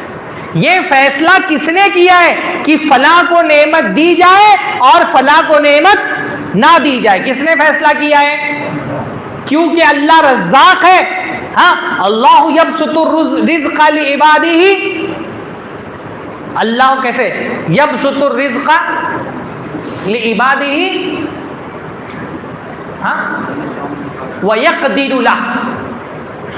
یہ آیت پڑھ رہا ہوں نا کہ اللہ جس کو چاہتا ہے کشادگی سے رزق دیتا ہے, ویقدر له, اور جس کا چاہتا ہے رزق تنگ کر دیتا ہے. آگے کی آیت کیا ہے؟ واللہ علیم. کیسے علیم حکیم ہے؟ کیا ہے الفاظ؟ واللہ بکل شیء علیم. اللہ ہر چیز کا جاننے والا ہے. اللہ تعالی رزاق ہے اور اللہ تعالی الحکیم بھی ہے, علیم بھی ہے. اللہ تعالیٰ دیتا ہے اور اللہ ہی تعالیٰ محروم بھی رکھتا ہے. اور دوسری بات کیا ہے کہ اللہ تعالیٰ العلیم ہے, الحکیم ہے. اللہ کو پتا ہے کس کو دینا چاہیے اور کس کو نہیں دینا چاہیے. اگر آپ کو اللہ کے رزاق ہونے پر اور اللہ کے حکیم ہونے پر ایمان ہے، کبھی دل میں حسد پیدا نہیں ہوگا۔ حاسد آدمی اصل میں اپنی حسد کے ذریعے سے اللہ کی رزاقیت پر اعتراض کرتا ہے، اللہ کے علم پر اور اللہ کی حکمت پر اعتراض کرتا ہے۔ اللہ نے اس کو کیوں دیا اور اللہ نے مجھے کیوں نہیں دیا؟ حسد یہ کفر سے نکلتا ہے، اس کو پرابلم ہے اللہ کے رزاق ہونے پر، اس کو اعتراض ہے اللہ تعالیٰ کی ذات پر۔ جس کو اللہ تعالیٰ کے فیصلے پر، جو اللہ کے فیصلے سے راضی ہوگا، بھائی کسی کو اگر اللہ تعالیٰ نے دیا، اللہ بہتر جانتا تھا، اس کو دینا چاہیے تھا، تبھی اللہ نے دیا۔ اللہ نے مجھے نہیں دیا، اللہ بہتر جانتا ہے، شاید مجھے نہیں ملنا ہی میرے حق میں بہتر ہے۔ تو جو اللہ کے رازق ہونے پر اور اللہ کے حکیم ہونے پر ایمان رکھے گا، وہ کبھی کسی سے حسد نہیں کرے گا۔ اگر کبھی آپ کے دل میں کسی بھائی کی نعمت کو دیکھ کر کے حسد پیدا ہو رہا ہے، آپ کو فوراً کیا سوچ رہے ہیں کہ اس نعمت کو دینے والا اللہ ہے، اللہ نے اس کو دیا، صحیح کیا کہ اس کو دیا، اور اگر اللہ نے مجھے نہیں دیا، صحیح کیا اللہ تعالیٰ نے کہ مجھے نہیں دیا۔ میں اللہ کے فیصلے سے راضی ہوں، ہر حال میں راضی برضا ہو تو مزہ دیکھ، دنیا ہی میں رہتے ہوئے جنت کی فضا دیکھ۔ جو اللہ کے فیصلے سے راضی ہونا سیکھ لیتا ہے، وہ کبھی کسی سے حسد نہیں کرتا۔ تو حسد کا پہلا علاج کیا ہے؟ اور کامل علاج ایمان۔ جس کو اللہ کی تقسیم پر، اللہ کی رزاقیت پر، اللہ کے علم و حکمت پر ایمان ہوگا، وہ کبھی کسی بندے کی نعمت دیکھ کر کے حسد نہیں کرے گا۔ پہلی چیز۔ دوسری چیز، حسد کا دوسرا علاج کیا ہے؟ شکر۔ پہلا جو انجیکشن ہے وہ کون سا لینا ہے حسد کی بیماری میں؟ ایمان۔ اور دوسری جو ٹیبلٹ لینا ہے وہ کون سی ہے؟ شکر۔ جو بندہ اللہ کا شکر گزار ہوگا نا، وہ کبھی بھی کسی سے حسد نہیں کرے گا۔ حسد اور شکر یہ دونوں انتہائیں ہیں۔ ایک ایکسٹریم پر ہوتا ہے حاسد اور ایک ایکسٹریم پر ہوتا ہے شاکر۔ شاکر بندہ کبھی بھی حاسد نہیں ہو سکتا اور حاسد بندہ کبھی بھی شاکر نہیں ہو سکتا۔ کیوں؟ کیونکہ شکر گزار آدمی کا مزاج اور حاسد کا مزاج ایک دم اپوزٹ ہوتا ہے۔ شاکر آدمی کا مزاج کیا ہوتا ہے؟ شاکر آدمی یہ دیکھ رہا ہوتا ہے بھائی اللہ نے مجھے بہت کچھ ایسا دیا جو بہتوں کو نہیں دیا، وہ خوش رہتا ہے اس میں۔ ہاں، شکر گزار آدمی کیا سوچتا ہے؟ شکر گزار آدمی کی توجہ اپنی نعمتوں پر ہوتی ہے کہ اللہ تعالیٰ نے مجھے بہت دیا ہے، اللہ نے مجھے آنکھیں دی ہے، بہتوں کو اندھا رکھا ہے، اللہ نے مجھے ہاتھ دیے، بہتوں کو لولا رکھا ہے، وہ اپنے ہاتھ دیکھ کر کے خوش ہوتا ہے۔ اللہ نے مجھے پیر دیے، کتنے لوگ لنگڑے، خوش ہوتا ہے۔ اللہ کے نبی فرمایا اللہ تعالیٰ ایسے بندے کو پسند کرتا ہے جو ایک لقمہ کھاتا ہے اور اللہ کی حمد بیان کرتا ہے، ارے اللہ نے کھانا دے دیا۔ بہت لوگ دنیا میں بھوکے، میں کھا رہا ہوں۔ اللہ نے پانی دے دیا، پانی پی کر کے خوش ہوتا ہے، اپنی چھوٹی چھوٹی نعمتوں کو بہت ویلیو دیتا ہے۔ شکر گزار آدمی کیا ہوتا ہے؟ اس کا مزاج یہ ہوتا ہے کہ وہ اپنی نعمتوں پہ غور کرتا ہے۔ اور حاسد آدمی کا پرابلم کیا ہوتا ہے؟ حاسد آدمی اپنی نعمتیں نہیں دیکھتا، وہ دوسروں کی نعمتیں دیکھ رہا ہوتا ہے۔ شکر گزار آدمی یہ سوچ رہا ہوتا ہے اللہ نے مجھے بہت کچھ دیا ہے جو دوسروں کو نہیں دیا، اور حاسد آدمی کیا سوچ رہا ہوتا ہے؟ یار دوسروں کو بہت کچھ مل گیا جو مجھے نہیں ملا۔ ہاں، وہ دیکھ رہا ہوتا ہے ارے اس کا اتنا بڑا بنگلہ بن گیا، میں چھوٹے کمرے میں رہتا ہوں، اس کے پاس سنتروں کے اتنے بڑے سارے باغات ہیں، اس کے پاس 100 پیڑ ہیں، میرے پاس 50۔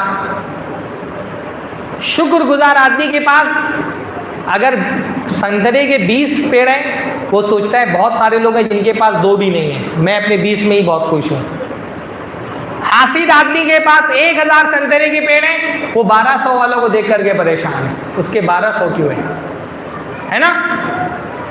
شکر گزار آدمی سوچتا ہے اللہ تعالیٰ نے مجھے بیوی سے نواز دیا ہے، بہت بڑی نعمت ہے، وہ کنواروں کو دیکھتا ہے، ٹھنڈی کے موسم میں بھی بیچارے اکیلے بستر پہ سو رہے۔ حاسد آدمی اس کو اللہ تعالیٰ نے بیوی دی ہے، وہ 2 والوں کو دیکھ کے پریشان، اس کے 2 کیوں ہو گئے، میرے 1 ہی ابھی تک کے۔ حاسد اور شاکر یہ دونوں ایک دوسرے کے اپوزٹ ہوتے ہیں۔ حاسد آدمی اپنی نعمتوں کو دیکھ کر کے، دوسروں کی نعمتوں کو دیکھ کر کے چڑھا ہوا رہتا ہے، جلا ہوا رہتا ہے، اور شاکر آدمی اپنی نعمتوں کو دیکھ کر کے خوش رہتا ہے۔ ہمارا مزاج کیا ہونا چاہیے؟ اپنی نعمتوں کو دیکھو۔ اللہ کے نبی نے فرمایا انظروا الی من هو اسفل منکم ولا تنظروا الی من فوقکم، جو تم سے نیچے ہیں ان کو دیکھو، جو تم سے اوپر ہیں ان کو مت دیکھو۔ یہ مت دیکھو دوسروں کو کیا ملا ہے جو تم کو نہیں ملا، یہ دیکھو کہ تم کو بھی بہت کچھ ایسا ملا ہے جو دوسروں کو نہیں ملا۔ ذالک اجدر اللہ تزدروا نعمت اللہ علیکم، اللہ کے نبی نے فرمایا جب تم یہ کرنا سیکھ جاؤ گے، اپنے سے نیچے کے لوگوں کو دیکھنا سیکھو گے، تو اللہ تعالیٰ کی نعمتوں کی قدر سمجھ میں آئے گی تم کو، اللہ کی نعمتوں کی ناقدری سے بچو گے۔ تو شکر کا مزاج بناؤ، اور شکر کا مزاج بنانا ہے تو کیا کرو؟ یہ مت دیکھو کہ دوسروں کو کیا ملا ہے جو تمہیں نہیں ملا، یہ دیکھو کہ تم کو بھی اللہ تعالیٰ نے بہت کچھ ایسا دیا ہے جو دوسروں کو نہیں دیا ہے۔ تو دوسری چیز کیا ہے؟ شکر۔ پہلی چیز کیا تھی؟ ایمان۔ دوسری چیز کیا ہے؟ شکر۔ تیسری چیز کیا ہے؟ حسد کا تیسرا علاج زہد۔ زہد کا مطلب دنیا کو حقیر سمجھنا۔ جس کا فوکس آخرت پہ ہوگا نا، دنیا اس کی نظر میں گر جاتی ہے، دنیا کی اس کی نظر میں کوئی ویلیو ہی نہیں رہ جاتی، اور واقعتاً دنیا کی کوئی ویلیو نہیں ہے، دنیا بہت حقیر ہے۔ دنیا کی ویلیو کیا ہے بھائی؟ اللہ کے نبی صلی اللہ علیہ وسلم نے فرمایا 2 فجر کی رکعت دنیا اور دنیا کی تمام نعمتوں سے زیادہ بہتر ہے۔ کون سی 2 رکعتیں؟ سنت، فرض بھی نہیں۔ دنیا کی ویلیو اتنی ہے کہ پوری دنیا کی نعمتوں کو ترازو کے ایک پلڑے میں رکھ دیں، اور 2 رکعت سنت جو فجر کی پڑھتے ہیں نا، وہ ترازو کے دوسرے پلڑے میں رکھ دیں، تو یہ 2 رکعت سنتیں یہ بھاری پڑ جائیں گی۔ دنیا کی کوئی ویلیو نہیں۔ اللہ کے نبی صلی اللہ علیہ وسلم نے فرمایا اللہ کے نزدیک اگر مکھی کے پر کے برابر بھی دنیا کی اہمیت ہوتی تو اللہ تعالیٰ اس سے مشرکوں کو، کافروں کو ایک گھٹ پانی بھی نہیں پلاتا۔ دنیا کی کوئی ویلیو نہیں ہے۔ دنیا اس لیے اہم ہے کیونکہ ہم سمجھتے کہ یہ اہم ہے نا۔ تو جو بندہ دنیا کی نعمتوں کو ویلیو ہی نہیں دے گا، وہ کسی کی نعمت دیکھ کے کیا حسد کرے گا؟ کسی کی ماں، کسی کا مال دیکھ کر کے، کسی کا عہدہ دیکھ کر کے، کسی کی خوبصورتی دیکھ کر کے، کسی کی جائیداد دیکھ کر کے، کسی کا علم دیکھ کر کے، کسی کا عہدہ و منصب دیکھ کر کے حسد کون کرتا ہے؟ جو ان چیزوں کو بہت ویلیو دیتا ہے، بڑا گھر۔ جس کو یہ سمجھ میں آئے گا بھائی آخر میں جا کر کے سب کو مٹی میں ہی ملنا ہے، دنیا کی کوئی ویلیو ہی نہیں رہ جائے گی اس کی نظر میں۔ جو سلف تھے نا ان کا یہی مقام بصری کے بارے میں ان کے ایک ساتھی کہتے ہیں کننا اذا دخلنا علی الحسن وخرجنا لا نعد الدنیا شیئا، کہ جب ہم حسن بصری کے مجلسوں میں جا کے بیٹھتے، تھوڑے دیر ان کی صحبت میں رہتے، ان کی باتیں دلوں پہ ایسا اثر انداز ہوتی تھی، جب ان کی مجلس سے باہر نکلتے لا نعد الدنیا شیئا، ہم دنیا کو کچھ سمجھتے ہی نہیں تھے، کاؤنٹ ہی نہیں کرتے تھے۔ یہ حسد اسی لیے دل میں پیدا ہو رہا ہے کیونکہ ہم نے دنیا کو بہت بڑا سمجھا ہوا ہے، مال، جائیداد، عہدہ، منصب، ان سب چیزوں کو ہم بڑا سمجھتے ہیں، اس لیے دل میں حسد پیدا ہوتا ہے۔ اگر ان کی ویلیو ہم کو سمجھ میں آ جائے انشاءاللہ دل میں حسد پیدا نہیں ہوگا۔ کسی کو ملا ملا، مجھے نہیں ملا کوئی مسئلہ نہیں، دنیا ہے کیا 4 دن کی زندگی ہے، اصل تو آخرت ہے، ہاں والآخرۃ خیر وابقیٰ، اصل باقی رہنے والی چیز آخرت ہے۔ جس کا فوکس آخرت پہ ہوگا وہ دنیا کی چیزوں کی لالچ نہیں کرے گا، وہ دنیا کی چیزوں پر حسد نہیں کرے گا۔ ہمارا پرابلم یہ ہے کلا بل تحبون العاجلہ، تمہارا پرابلم یہ کہ تم کو جلدی ملنے والی دنیا زیادہ پسند ہے۔ اللہ ہمارے دلوں کو تقوی کے اس درجے پہ پہنچا دے۔ تو پہلی چیز کیا تھی؟ ایمان۔ دوسری چیز کیا ہے؟ شکر۔ اور تیسری چیز کیا ہے؟ زہد۔ یہ تھا اپنے دل کو حسد سے بچانے کے لیے۔ اب دوسروں کے حسد سے خود کو بھی بچانا ضروری ہے کہ دوسرے ہم سے حسد نہ کریں۔ اس کے لیے 2 علاج ہیں۔ پہلا علاج ہے اپنی نعمتوں کو شو آف مت کرو، ہے نا۔ بعض مرتبہ ہم جان بوجھ کر کے اپنے حاسد پیدا کرتے ہیں اپنی نعمتوں کا دکھاوا کر کے۔ اپنی نعمتوں کا دکھاوا مت کرو، ہے نا۔ ٹھیک ہے، اللہ تعالیٰ نے قرآن مجید میں کہا کہ اپنی نعمتوں کو ذکر کرو لوگوں سے، وَأَمَّا بِنِعْمَةِ رَبِّكَ فَحَدِّثْ، اپنی نعمتیں بیان کرو ان لوگوں سے جن کے بارے میں تم کو خوف نہ ہو کہ یہ حاسد ہیں، ان سے بیان کرنا چاہیے، ہر کسی سے نہیں بیان کرنا چاہیے اللہ تعالیٰ کی نعمتیں، ہے نا۔ ہمارے زمانے کا یہ بہت بڑا پرابلم ہے کہ ہم ہر چیز میں شوق کرنے کے عادی ہو گئے، دکھاوے کے عادی ہو گئے، ہر نعمت دکھانی ہے۔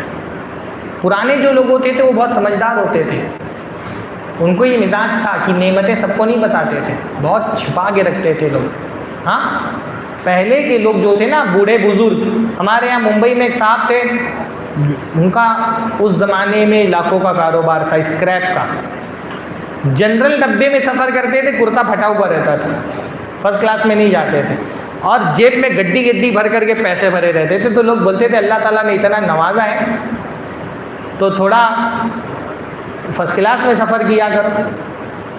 تو وہ بولتے تھے کہ چور لوگ جو ہے نا وہ فرسٹ کلاس سے نکلنے والے لوگوں پہ نظر رکھتے ہیں، ان کو پتہ ہے فرسٹ کلاس میں جو سفر کرتا ہے پیسہ اس کے جیب میں ہوتا ہے۔ تو پرانے لوگ جو تھے نا، وہ آپ دیکھیں گے ان کے یہاں مزاج تھا چیزوں کو، اپنی نعمتوں کو چھپا کے رکھنے کا۔ ان کے پاس ہوتا تھا پھر بھی چھپاتے تھے، ہمارے یہاں نہیں بھی ہوتا ہے تو بھی دکھاوا کرتے ہیں۔ ہمارے یہاں الٹا ہی مزاج ہے، جس کے پاس نہیں ہے وہ بھی دکھاوا کر رہے ہیں، جیب میں بڑی کوڑی نہیں ہے، لون پہ آئی فون لیا ہے اور ایٹیٹیوڈ ایسا بنا کر کے چلے گا جیسا کہ کہاں کا بادشاہ ہے۔ خاص طور پہ ہمارے نوجوان، ہاں، لون پہ گاڑی خریدا ہوا ہے، ای ایم آئی بھر بھر کے پریشان ہے، لیکن اس کو دکھانا ہے 150 300 سے چلے گا۔ لیکن لڑکوں میں شوق بہت زیادہ ہے، آج کی جو انسٹاگرام جنریشن جینزی جن کو کہتے ہیں، ان کے یہاں شوق بہت ہے، یہ جلیبی بھی کھائیں گے تو 3 اینگل سے اس کی فوٹو کھینچ کر کے اس کو ڈال دیں گے پہلے انسٹاگرام پہ۔ ایسا یہ نعمتوں کا اظہار ہر کسی کے سامنے نہیں کرنا چاہیے، ہاں، کیونکہ حاسدین کا دور ہے، حاسد آپ کے پیچھے پڑا ہوتا ہے۔ وہ ایک لطیفے کے طور پہ ایک واقعہ سنایا جاتا ہے، حالانکہ وہ حقیقت ہے ہمارے معاشرے کی، کہ کوئی خاتون نا رات میں سوئی ہوئی تھی اپنے گھر میں کمرے میں اکیلی، ڈاکو اس کے کمرے میں داخل ہو گئے، چور جگایا اس کو اور بولا بھائی وہ تمہاری سونے کی بریسلیٹ کہاں ہے جو تمہارے شوہر نے تم کو سعودی سے بھیجی ہے؟ کہا وہاں پر ہے، نکال لو۔ اور کہا اب یہ بھی جو تم نے آئی فون 17 لیا ہے پرو میکس وہ کہاں ہے؟ وہاں رکھا ہے چارجنگ پہ، نکالو۔ اور تمہارا وہ سونے کا زیور پورا سیٹ جو تمہارے اماں ابا نے شادی پہ دیا تھا وہ کہاں ہے؟ وہاں پر تجوری میں، نکالو۔ تمہاری وہ ٹائٹن کی گھڑی جو تمہارے بھائی نے دی ہے، وہ تمہارا ہیرے والی رنگ کہاں پر ہے؟ سارا اس کے گھر سے سامان لسٹ بنا کے لائے تھے، سارا بٹور کے لے کے جانے لگے۔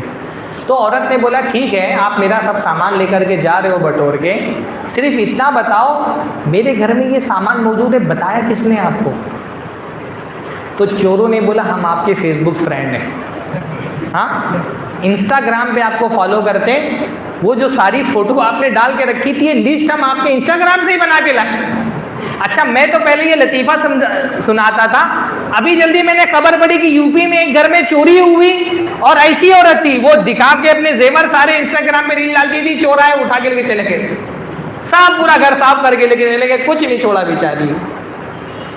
اللہ کے نبی نے فرمایا استعینوا علی قضاء حوائجکم بالکتمان، اپنی ضرورتوں کو پورا کرنے کے لیے رازداری کا سہارا لو، پرائیویسی کا سہارا لو۔ ہر چیز پبلک نہیں کی جاتی، کچھ چیزوں کو پرائیویٹ رکھنا چاہیے، ہر کسی سے ہر نعمت بیان نہیں کی جاتی۔ جتنا زیادہ لوگوں میں نعمتیں آپ بیان کریں گے، یہ حسد کا دور ہے، لوگوں کے دل میں حسد کے جذبات ہیں، پیچھے پڑ جائیں گے آپ کے۔ تو ایک چیز یہ بہت ضروری ہے کہ اپنی نعمتوں کو چھپاؤ، ہر کسی کے سامنے اپنی نعمتوں کو ظاہر، مطلب ٹھیک ٹھاک کھاؤ پیو رہو اچھے سے، بلا وجہ کا شو آف مت کرو۔ ہمارے یہاں لوگوں کا مزاج ہے شو، ہر چیز کا شو آف کریں، ہر چیز کا، چھوٹی سے چھوٹی چیز کا، بڑی سے بڑی چیز کا، سامان سے لے کر کے دلہن تک کا شو آف۔ مطلب بعض لڑکوں کو میں نے دیکھا اللہ تعالیٰ نے خوبصورت بیوی سے نواز دیا ہے، اس کی بھی فوٹو کھینچ کے ہنی مون پہ جا کر کے انسٹاگرام پہ ڈال رہے ہیں، ہاں، اور بہت دیندار آدمی ہے تو چہرے پہ ایموجی لگا دے۔ مطلب یہ لڑکے سمجھ نہیں پا رہے ہیں جیسے بائک کا شو آف کرتے ہیں، موبائل کا شو آف کرتے ہیں، کار کا شو آف کرتے ہیں، گھر کا شو آف کرتے ہیں، ان کو لگتا ہے بیویاں بھی شو آف کا ذریعہ ہے، بیویاں بھی اچھی مل گئی، کچھ نہیں کر رہا ہے، ہاتھ میں ہاتھ ڈال کر کے فوٹو کھینچ رہا ہے، وہ ڈال۔ اتنی بےغیرتی ہے یہ، جو بہت 25 30 سال کی عمر میں شادیاں ہو رہی ہیں، تو ان کو شادی ہوتی ہے تو ان کو لگتا ہے ہم کو بیوی مل گئی، دنیا کی بہت بڑی نعمت مل گئی۔ ایسی نعمت کسی کے پاس نہیں، سب کے پاس ہوتی ہے بھائی، کسی کے پاس 2 3 بھی ہوتی ہے الحمدللہ۔ ہاں، شو آف کا مزاج نہیں بنانا چاہیے، شو آف کرنے کی وجہ سے، دکھاوا کرنے کی وجہ سے حاسد پیدا ہوتے ہیں۔ دوسری چیز، حسد کے، حاسد لوگوں کے شر سے اللہ کی پناہ مانگنی چاہیے۔ کوئی پتا ہے دعا حاسدوں کے شر سے پناہ مانگنے کی دعا کس کو یاد ہے؟ ہاں، قل اعوذ برب الفلق، سب سے پیاری دعا تو یہی ہے۔ ہاں، من شر حاسد اذا حسد، اللہ تعالیٰ میں حاسد کے شر سے پناہ چاہتا ہوں جب وہ حسد کرتا ہے تو۔ اس کے علاوہ بھی بہت ساری دعائیں، من کل عین حاسد، ہاں اللہ کے نبی صلی اللہ علیہ وسلم ہر حسد کرنے والی نظر سے پناہ مانگتے تھے اللہ تعالیٰ کی۔ اسی طرح سے ایسے دوستوں سے اللہ کے نبی صلی اللہ علیہ وسلم پناہ مانگتے تھے جو مکر کرنے والے ہوں، جن کی نظر ہمیشہ انسان کے، اللہ کے نبی کی دعا میں سے ایک دعا ہے، اللہم انی اعوذ بک من خلیل الماکرین، اللہ تعالیٰ میں مکر کرنے والے دوست سے تیری پناہ مانگتا ہوں جو سازش کرتا رہتا ہے۔ عینہ ترعانی وقلبہ یرعانی، جس کی نگاہیں مجھے دیکھتی رہتی ہیں، جس کا دل میری ٹو پہ لگا رہتا ہے۔ اسی طرح سے صبح شام کے جو اذکار ہیں، صبح شام کے جو اذکار ہیں، یہ بھی حاسدوں کے شر سے پناہ مانگنے کا، اللہ اعوذ بکلمات اللہ التامات ہاں من شر ما خلق، ہر مخلوق کے شر سے اس میں پناہ جاتی ہے۔ تو بہت سارے جو صبح شام کے اذکار ہیں ہمارے یہاں، اس کی پابندی لوگ نہیں کرتے۔ فجر کی نماز کے بعد اور عصر کی نماز کے بعد، صبح شام 2 وقت میں جو صبح و شام کے اذکار اللہ کے نبی صلی اللہ علیہ وسلم نے بتائے ہیں، ہے نا، قل اللہ احد 3 مرتبہ، قل اعوذ برب الفلق 3 مرتبہ، قل اعوذ برب الناس 3 مرتبہ، اسی طرح سے آیت الکرسی، یہ بھی بہت بڑی حفاظت ہے، اور سب سے بڑی حفاظت تو فجر کی نماز ہے۔ میں بہت سارے لوگوں کو دیکھتا ہوں بہت ساری پریشانیوں میں مبتلا ہیں، بولتے ہیں کسی نے نظر لگا دی ہے، کسی نے جادو کر دیا ہے۔ اچھا، یہ حسد انسان جادو بھی کرواتا ہے نا، جادو کرنے والے لوگ بیشتر کون ہوتے ہیں؟ کسی کی نعمت دیکھی برداشت نہیں کر پا رہے، جادو ٹونا کرا دیتے ہیں اس کے اوپر۔ یہ بھی ایک گناہ ہے جو حسد انسان سے کرواتا ہے۔ تو لوگ پریشان ہیں، ارے کسی نے لگتا ہے جادو کرا دی ہے، کسی نے لگتا ہے نظر لگا دی ہے، کسی نے لگتا ہے وہ دشمن پیچھے پڑ گیا ہے، چلو فلاں بابا کے پاس، چلو فلاں راقی کے پاس۔ پہلے ہم اہل حدیث لوگ بہت فخر سے بولتے تھے کہ اہل حدیثوں میں کوئی بابا نہیں ہوتا ہے۔ اب صورتحال یہ ہو گئی، ایک پتھر اٹھاؤ 3 بابے نکل گئے۔ ہاں، دنیا بھر میں تعویذ گھنٹا بھی کر رہے ہیں، ان سے لا کر کے کوئی قلعہ گاڑ رہا ہے، تو کوئی پتھر لگا رہا ہے، تو کوئی پتہ نہیں کیا عجیب عجیب تماشے ہو رہے ہیں رقیہ کے نام پر۔ ہاں، فتنہ ہمارے معاشرے میں اہل حدیثوں میں راقی ایک طرح کا فتنہ بن گئے، فتنہ بن گئے، عجیب عجیب طرح کے رقیہ خرافات اہل حدیثوں میں ہو رہی ہے۔ اور اللہ کے رسول نے اتنا آسان طریقہ بتایا ہے، اللہ کے رسول نے فرمایا من صلی الصبح فہو فی ذمۃ اللہ، جو صبح کی فجر کی نماز پڑھ لیتا ہے وہ اللہ تعالیٰ کے ذمے میں آ جاتا ہے، اللہ تعالیٰ کے پروٹیکشن میں آ جاتا ہے، وہ نہیں پڑھے گا، دنیا بھر کی تعویذ گھنٹے کروائے گا۔ ابھی میں گیا تھا کہیں پر تو پتہ نہیں کون بول رہا ہے آپ کے گھر کو باندھنا پڑے گا۔ کیسے باندھنا پڑے گا؟ وہ زعفران لے کر گیا ہوں، پھر میں اس میں مٹی ملاؤں گا، پھر اس کے اندر دعا پڑھوں گا، پھر تمہارے گھر کے چاروں کونوں میں ڈالوں گا تو تمہارا گھر بند جائے گا۔ میں نے کہا یہ اہل حدیث ہے، گھر باندھنا پڑے گا۔ ایک راقی کوئی ہمارے IIC میں جب ایک راقی آیا، بولتا ہے کہ شیخ ہم لوگ جنات چھڑاتے ہیں اس طرح سے نا کہ کسی عورت پہ جنات جب اس کا عاشق ہو جاتا ہے تو ہم اس عورت کو بولتے ہیں تم جھوٹا ہی ہم سے عشقیہ باتیں کرو، تو جب ہم سے عشقیہ باتیں کرو گی جنات سنے گا تو وہ جنات بھاگ جائے گا غیرت کے مارے۔ اہل حدیث راقی یہ سب کر رہے ہیں، فالتو کے کام کر رہے ہیں، اور جو شریعت نے ہم کو بتائے ہیں الگ الگ شر سے، حاسدین کے شر سے بچنے کے طریقے، وہ اختیار نہیں کر رہے۔ سب سے اچھا طریقہ ہے فجر کی نماز پڑھو۔ اللہ کے نبی صلی اللہ علیہ وسلم نے فرمایا من صلی الصبح فہو فی ذمۃ اللہ، جو صبح کی نماز پڑھتا ہے وہ اللہ تعالیٰ کے پروٹیکشن میں آ جاتا ہے۔ سب سے بڑا پروٹیکشن یہ ہے، سب سے بڑا پروٹیکشن ہے قرآن۔ کتنے لوگ ہم میں سے ہیں جو قرآن پابندی سے پڑھتے ہیں؟ اللہ تعالیٰ نے شفا رکھی قرآن کے اندر، سب سے بڑی حفاظت اللہ تعالیٰ کی ہے نماز کے بعد۔ تو یہ دو علاج ہے، حاسدوں کے حسد سے بچنا ہے تو اس کے دو علاج میں نے بتایا. پہلا کیا؟ اپنی نعمتوں کا شوق مت کرو، اور دوسرا کیا؟ دعا کرو، صبح شام اذکار کی پابندی کرو. حسد کا دور ہے، بہت سارے دشمن لوگوں کے پیچھے پڑے ہوتے ہیں. دعا ہر مصیبت سے بندے کو نجات دیتی ہے، دعا بندے کی ڈھال ہے، مصیبتوں سے اللہ تعالیٰ کی حفاظت ہے دعا. تو یہ دو چیزیں، تو ہم نے حسد کیا ہے یہ سمجھ لیا الحمدللہ، اور حسد کے نقصانات کیا یہ بھی سمجھ لیے، اور حسد کا علاج کیا الحمدللہ ہم نے یہ بھی جان لیا. اب صرف تھوڑی سی محنت کر کے اپنے آپ کو مضبوط کرنا ہے انشاءاللہ تعالیٰ، اپنے ایمان پر محنت کرنی ہے، اپنے عقیدے پہ محنت کر لیے، اللہ تعالیٰ کی معرفت حاصل کرنی. جتنا دل میں ایمان کا لیول بڑھے گا اللہ تعالیٰ ہم کو حسد سے پاک رکھے گا، اور جب تک حسد سے پاک رہیں گے سکون سے رہیں گے. اللہ کے رسول صلی اللہ علیہ وسلم نے فرمایا لا یزال الناس بخیر ما لم یتحاسدوا، جب تک کہ لوگ حسد نہیں کریں گے خیر پر رہیں گے. دل سکون میں رہے گا، نہ اپنا سکون غارت ہوگا نہ اپنی نیکیاں غارت ہوگی. اللہ تعالی ہم سب کو توفیق نصیب فرمائے، ہمارے دلوں کو پاک کر دے حسد کی گندگی سے، حسد کی برائی سے، حسد کے سے، جلن سے.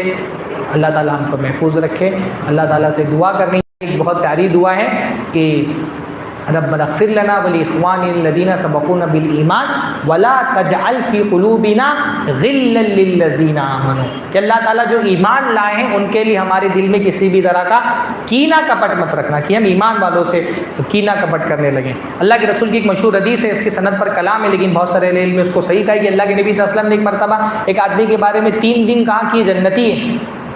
تو حضرت عبداللہ ابن عمرو ابن عاص اس کے گھر پہ چلے گئے مہمان بن کر کے کہ آخر معلوم کرو کہ یہ کون سی ایسی نیکی کر کے جنت. اللہ کے نبی نے 3 بار کہا کہ جنت میں جائے گا، تو دیکھا تو عبادتوں کی کوئی خاص پابندی نہیں ہے. تو آخر میں ان سے پوچھا کہ اللہ کے رسول نے 3 بار آپ کے بارے میں کہا کہ آپ جنت میں جائیں گے، تو ایسی کون سی نیکی ہے؟ تو کہا دیکھو عبادتیں تو جو ہیں وہ تم نے دیکھ لی، بس اتنی بات البتہ ہے کہ میں کسی ایمان والے بندے کے لیے دل میں کسی طرح کا کینہ کپٹ اور حسد نہیں رکھتا ہوں، نہ اللہ کی دی بھی کسی نعمت سے جلتا ہوں نہ اس کو کسی طرح کا دھوکہ دینے کی کوشش کرتا ہوں. تو یہ جنت جانا ہے تو اپنے دلوں کو اس حسد کی بیماری سے پاک رکھنا پڑے گا. اللہ تعالی ہم سب کو توفیق نصیب فرمائے. وآخر دعوانا الحمد للہ رب العالمین، والسلام علیکم ورحمۃ اللہ وبرکاتہ.